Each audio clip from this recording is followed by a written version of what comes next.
हाय दोस्तों, आप सभी का स्वागत है मेरे YouTube चैनल भोजपुरिया परिवार में। आप सब कैसे हैं? उम्मीद करती हूँ कि आप सब अच्छे होंगे।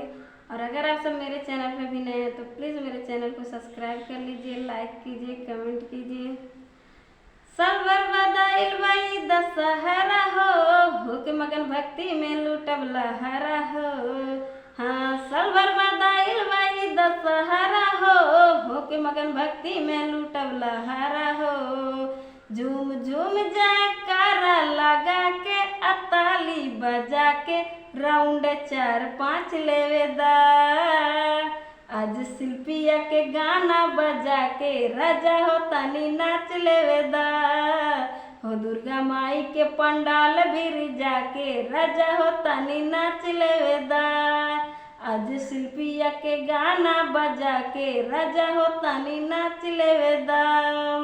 बड़ भागे आइल बड़ी मैया हो, अजानी रोका टोका सैया हो। बड़ भागे आइल बड़ी मैया हो, अजानी रोका टोका सैया हो। अरे दुनिया के सब टेंशन छोड़ा, जय जय जय। तन पे लाल चुनरी ओढ़ा, जय जय जय। अरे दुनिया के सब टेंशन छोड़ा, तन पे लाल चुनरी ओढ़ा। हो भोजपुरी वाला ठुमका लगा के साउंड बढ़ा के डीजे पहू मच लेवेदा। आज शिल्पिया के गाना बजा के राजा हो तनी नाच लेवेदा। हो दुर्गा माई के पंडाल भी जाके राजा हो तनी नाच लेवेदा। आज शिल्पिया के गाना बजा के राजा हो तनी नाच लेवेदा। जुटल भल गौआ समाज बावे हो, आज नहीं केहू से लाज बावे हो। जुटल भल गौआ समाज बावे हो, आज नहीं केहू से लाज बावे हो। ए नया बनी कनिया हो, जय जय जय। तुम्हारी लवचनिया हो, जय जय जय। ए नया बनी कनिया हो, तुम्हारी लवचनिया हो।